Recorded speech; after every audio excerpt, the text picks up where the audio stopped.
Bueno, a manejar las emociones, Gustavo Campana, ¿cómo te va?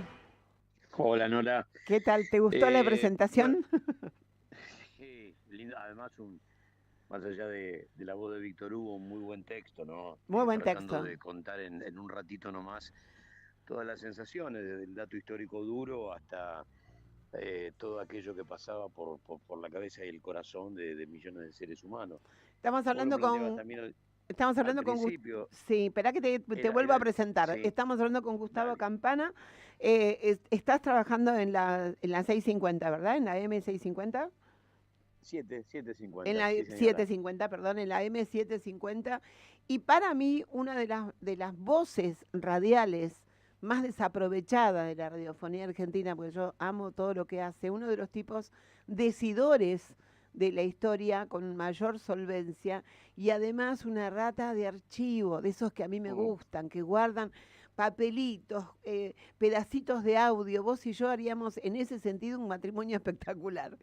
Eh, Y uno, Gustavo, porque uno está convencido, sí, sí, uno está convencido de que, que en el pasado están guardados todos los secretos del presente y el futuro. pero Entonces, en absolutamente, ese armado, lo que hablamos es todo el tiempo de presente cuando hablamos de pasado. totalmente. ¿Dónde estabas vos el 17 de noviembre de 1972? Cumpliendo 10 años y mirando desde el televisor en blanco y negro de mi casa, que era lo que sucedía en ese momento en Ezeiza y en las adyacencias de Ezeiza, viviendo todo desde esa, eh, ¿cómo te puedo explicar? Desde un lugar muy particular porque el decreto 4161 nos forjó de alguna manera. Yo nací en el 62, por lo tanto era el hombre que no se podía nombrar, Claro. era el tipo prohibido, era ese peronismo que jugaba en la clandestinidad a contarle todos los días al pueblo que estaba vivo, era el Perón que ya empezaba a llegar a partir de principios del 72, finales del 71, a través de los noticieros de televisión que ya empezaban a levantarle la persiana a la censura y a la prohibición, eran los reportajes, ¿qué va a hacer usted para volver? Nada, todo lo harán mis enemigos. ¿Se acuerda, general, que durante tanto tiempo hubo gente que no quería que quería que usted se muera y hoy no quiere que se resfríe? Bueno, se están acordando tarde porque ahora me estoy muriendo. Bueno, todas esas cosas que empezaban a llegar Sí. en el living del televisor sin control remoto y en blanco y negro eran lo que a un pibe de 10 años lo atravesaban por todas partes. ¿Y qué impronta en tu casa? ¿Qué opinaba tu madre mientras cocinaba o trajinaba por el living? ¿O tu padre? ¿Cuál era lo que a ellos les No, provocaba este regreso? el viejo había sido obrero gráfico, en ese momento el viejo había ligado una portería en el barrio de Belgrano, pero había sido un obrero gráfico durante muchos años, por lo tanto era un militante socialista. Había como al viejo no le daba para antiperonista, pero pegaba en el palo y la vieja guardaba silencio, pero era como, estaban todas las canillas abiertas para que llegue la información por todas partes, pero sí había una especie de cosa que me llevaba a pensar que por supuesto el viejo no votó un año después ni por Cámpora ni por Perón Perón, que el hombre debe haber puesto el voto sin duda en Coral, en la primera del Bueno, 73 y en la bueno, segunda no sé, no pero estaba que tan mal. andaba por ahí. No estaba tan mal. No estaba tan mal. ¿Qué país es el país al que llega Perón? ¿Y por qué? En principio, espérate, te quiero hacer otra. Primero, porque hay mucha gente joven por ahí escuchando el programa y sobre ¿Eh? todo después cuando sube esto ahora en el streaming, pero además después cuando se difunde. Y hay mucha gente joven. ¿Por qué el 17 de noviembre se transforma en el Día de la Militancia y cuándo? Bueno, a ver, pasan un montón de situaciones que son anteriores y es una construcción de 18 años. Será el día de la militancia porque lucharon y volvió, es el primer gran dato. Y en el lucharon hay una mixtura entre la resistencia peronista, que es la que se pone de pie a partir del golpe de 1955, y la juventud maravillosa que se va sumando desde finales de los 60 a la militancia de ese trasvasamiento generacional del que hablaba Perón en aquellos reportajes con Pino y con Getino. Entonces el lucha y vuelve es básicamente el gran laburo de esa mixtura generacional. Para mí no solamente hay que poner el ojo en la juventud peronista, por supuesto que fue clave en esta historia, pero se sumaba la mixtura del enorme trabajo que había puesto la resistencia del 56, el plan Conintes de Frondizi, y después podríamos decir que hay una reaparición del peronismo a través de la pelea en la calle que van dando los grupos armados, desde Uturuncos, Tacorralo, Montonero, la FAP, y la tendencia, obviamente la CGT, el costadito peronista, el corazón peronista de la CGT de los argentinos, el corazón peronista del Cordobazo a través de Atilio López. Digo, hay un montón de cosas que se van dando a través del tiempo, que se van encadenando. Y todo eso genera que el régimen que estaba en decadencia, que era la tercera etapa del golpe del 66, de la Revolución Argentina, que había pasado por el emperador Onganía, que decía tener objetivos y no plazos y que se venía a quedar 20, 30 o 40 años lo que haga falta, el experimento de 9 meses de Levingston y finalmente el poder del partido militar que cae en manos de su verdadero dueño, ¿no? que era la NUCE. En ese momento me parece que todos necesitaban a Perón, propios y extraños.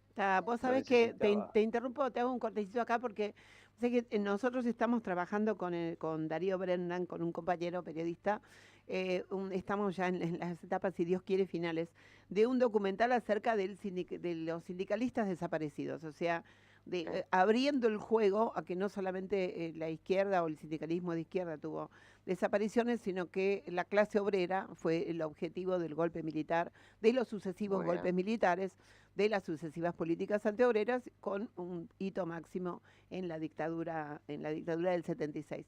Pero hablando con Baschetti de la dictadura de la dictadura de la NUCE y el traspaso a Cámpora, nos decía Ricardo Baschetti en el documental que bueno, el año que viene lo vamos a estrenar a los 50 años del golpe, va a ser su momento de estreno, nos decía que no es que, si bien la fase de no le va a dar el cuero y qué sé yo, que quiso ser una canchereada, pero remarcaba esto que vos acabas de decir, unos y otros necesitaban de Perón y necesitaban que volviera y necesitaban abrir el juego porque ya les estaba yendo mal.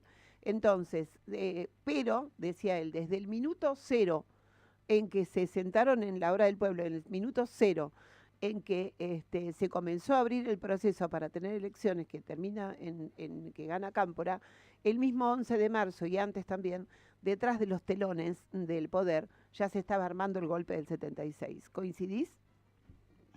Sí, el golpe del 76 es un gran objetivo, sobre todo a partir de la muerte de Perón, con el grupo Ascuénaga, que es el grupo de Martínez de Hoz, que se reúne en un petit hotel de la calle Ascuénaga, en el barrio norte porteño, que es propiedad de Blaquier. Y ahí empieza a tejerse, digamos, el dato final de lo que será la política económica bancada por Rockefeller, por David Rockefeller y el Chase Manhattan Bank, por supuesto por Kissinger, que ya a partir del 11 de septiembre del 73 había generado en América Latina la multiplicación de las dictaduras y el Plan Cóndor. Por lo tanto, había ya una decisión del poder real del cambio de la matriz económica, y ese cambio tenía que ver con un país rentístico financiero, dedicado a la especulación, y que iba a matar la matriz de un país fabriquero con trabajo a 3 turnos y desocupación del 2%, que ese es el gran dato que hay que tener en cuenta de ese momento, ¿no? Y la implosión del país no es el golpe, o por lo menos tiene una etapa anterior, que es el Rodrigazo, que es armado por la propia derecha liberal y que tiene a Ricardo Mansueto Sin, que era el... Hola, ¿se cortó? Sí, se cortó. Escribirá ahí va. El Rodrigazo, ¿no?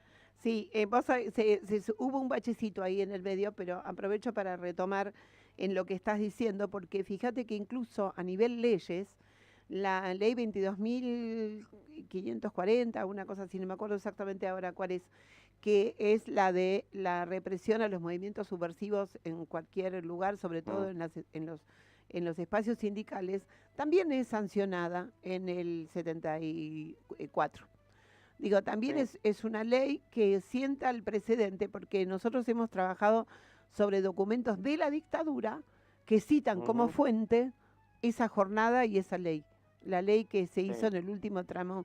Pero volviendo al 72, donde todavía todo esto no estaba pasado o lo estaban incubando, digo, Mm, prolijamente como lo han hecho a lo largo de toda nuestra historia, incluido este proceso que no es sorpresivo, sino que también es de incubadora, el que estamos viviendo en este momento. ujú, Volviendo a aquel momento, hay una nota de Cámpora que le está dando mientras lo espera, mientras están esperando que llegue Perón, en el 72, hay una nota que le hacen a Cámpora y que le preguntan cuáles serían las primeras medidas que supone que Perón iba a tomar en términos económicos. Y él dijo la independencia del Fondo Monetario. mm. Bueno, hay que recordar que Perón durante 9 años genera que la Argentina no ingrese al Fondo Monetario. Es el único país de América Latina que entre 1946 y 1955 no entra al fondo creado en el 44. Entonces ese dato estaba vivo, todo Estados Unidos sabía que en Perón había una especie de muy mal alumno de las políticas que después de la Segunda Guerra Mundial iban a intentar encorsetar cualquier criterio de crecimiento del mundo subdesarrollado. Y Perón en ese lapso genera el nacimiento de la industria nacional, genera una explosión de ciencia y tecnología propia y fundamentalmente los derechos laborales. Entonces, cuando en el 55 llega el golpe, es una carga demasiado pesada la que tiene que desarmar la dictadura y es fruto de no haber sido parte del golpe. Lo que hay que rescatar siempre es que fueron 14 toneladas de explosivos sobre Plaza de Mayo, Ujú. más el golpe, más los fusilamientos del 56, para entrar al Fondo Monetario en el 57. No es un dato menor el tema del Fondo Monetario, porque junto con el Banco Mundial se iban a encargar de regir los destinos de toda América Latina. Muy impresionante. Yo cada vez que te escucho, y cada vez que tengo la posibilidad de charlar con vos y qué sé yo, y ahora que lo estamos haciendo a través del medio directamente, pienso cuál será la manera de seducirte para que seas un columnista de la columna vertebral. Eh, porque a mí me No, encanta. Uno, es re fácil con Gustavo. Uno dice plum y él va detrás con toda la historia de ese plum porque tiene una memoria prodigiosa como Funes, el memorioso, sí, una de sus creaciones. Eh, Hasta acá, feliz día del militante, seguramente, cabe que te lo diga. sí, claro que sí, para todos ustedes también. De esta manera vamos a seguir peleando y nos vamos a seguir encontrando en estos espacios y vamos a ver si logramos las chicas de la columna vertebral seducirte para que seas uno de los nuestros. Un abrazo Bueno, vos inmenso. sabés que me llamás y estamos al aire, pero Perfecto. a las chicas de la columna vertebral decirles que dentro de ese contexto de 18 años Sí. de proscripción, de censura, de muerte, de cárcel, hay un dato que hay que sumar y es el derrotero del cadáver de Evita en esos 18 Ah, años. totalmente. No es, no es un dato menor. Un cadáver violado, vejado, escondido en Milán. eh, no es un símbolo, no es solamente un símbolo, esa locura de haberse apropiado del cadáver de Evita, casi como una forma de intentar derrotar la muerta porque viva había sido imposible. Como después se apropiaron de los cuerpos de los 30.000 desaparecidos y se apropiaron Claro, de muy los bien, pibes, digo, exactamente. o sea, es una tradición en este Sí, asunto de disputar el espacio desde lo más físico que son los cuerpos. Vos sabés muy bien. que ahora, digo, para terminar, te quiero contar, yo Sí, soy exactamente la generación entre el pibe que estaba mirando televisión blanco y negro y la resistencia, porque yo era claro. de las pibas, de los pibes que estaban intentando llegar a Ezeiza esta mañana. Me decía un compañero, ¿dónde estabas en aquel momento? No pude llegar, ¿te acordás cómo nos mojamos? O sea, cada Sí, uno en claro. su lugar, todos teníamos la anécdota. Y yo le digo, mira, mi anécdota, ¿sabes? Es muy graciosa, porque yo le había dicho a mi mamá que me iba a estudiar a la casa de una compañera. Y me había quedado a dormir en la casa de una compañera y que después venía a casa. Lluvia torrencial, Sí, barro, policía que nos corría por todos lados, toda completamente llena de barro. Y cuando llego, mi mamá me dice, yo sabía, yo sabía, yo sabía. ¿Quién lo tiró? Y yo, viste, la miraba y nos empezamos a reír porque, nada, pobre vieja, la verdad. Digo, al lado de eso, todos los que vinieron después eran santos, cuando al lado de nuestra generación. Bueno, feliz Día del Militante, compañero, y vamos a ir Igual para todos ustedes. Y vamos a ir con la Teresa Parodi para que nos cante la canción esta que dice que nos han robado hasta la imposible, pero no pueden con nuestra canción. Ahí vamos.